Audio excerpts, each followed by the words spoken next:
ទាំងឡាយសូមព្រះជាពុទ្ធបរិស័ទប្រុសស្រីគ្រប់រូបបង្អោនចិត្តជ្រះថ្លាបូជានៅគ្រឿងសក្ការៈទាំងឡាយដែលមាននៅក្នុងដៃរបស់យើងសូមបពុទ្ធាងបបិច្ឆន្តិសទាកោតមៈសាវកា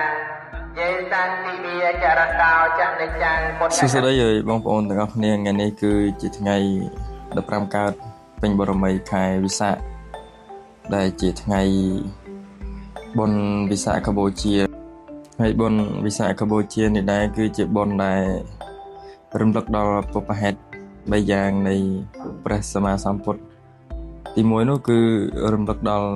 ថ្ងៃដែលព្រះអង្គទ្រង់ប្រសូតចាក់គភ៌ព្រះបិតា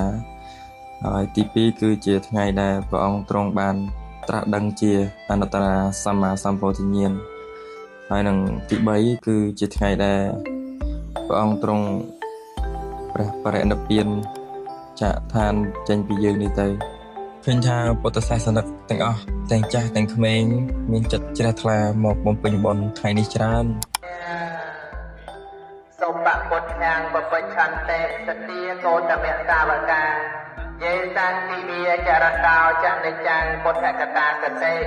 សតិរបស់ជនពួកណាបានស្ថិតនៅក្នុងព្រះពុទ្ធគុណអស់កាលជានិច្ចទាំងថ្ងៃ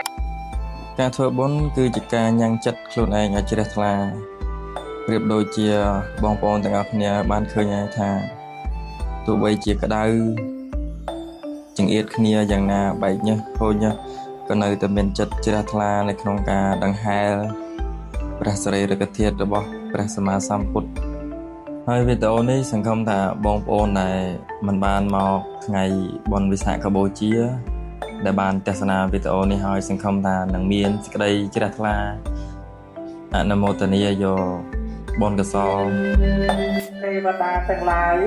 សូមព្រះជាពុទ្ធបរិស័ទប្រុសស្រីគ្រប់រូបបង្អោនចិត្តជ្រះថ្លាបូជានៅគ្រឿងសក្ការៈទាំងឡាយដែលមាននៅក្នុងដៃរបស់យើងទាំងអស់គ្នាថាគ្រឿងសក្ការៈទាំងអស់នេះសូមបាន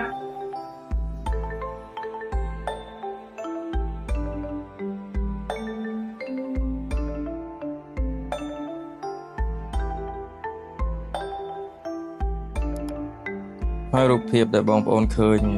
ដង្ហែមកនេះគឺជារូបភាពតំណាងឲ្យព្រះសម្មាសម្ពុទ្ធទ្រង់ប្រសូតហើយនេះខ្ញុំបាទ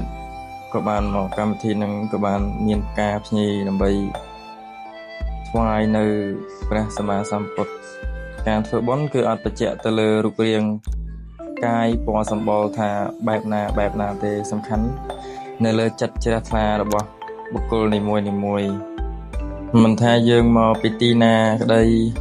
ទីជិតក្តីទីឆ្ងាយក្តីស្រុកនេះក្តីស្រុកនោះក្តីគឺអត់ខ្វល់ទេសំខាន់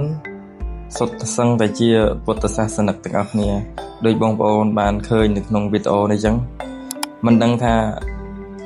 មកបងប្អូនយើងគឺមកពីខេត្តណាខ្លះទេប៉ុន្តែដល់ថ្ងៃដែលរំលឹកដល់ពុព្វហេតុ3យ៉ាងហ្នឹងគឺពួកយើងនឹងមកជួបជុំគ្នាទាំងអស់គ្នាចឹងត្រង់ចំណុចនេះដែរគឺជាចំណុចដែលប្រសង់ទ្រង់អភិសេកនៅសារីរិកធាតុរបស់ព្រះសម្មាសម្ពុទ្ធ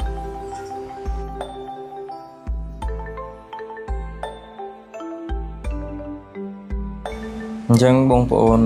រីករាយទស្សនានៅទស្សនវិជ្ជាខ្លះអំពីកម្មវិធីបុណ្យទាំងអស់គ្នា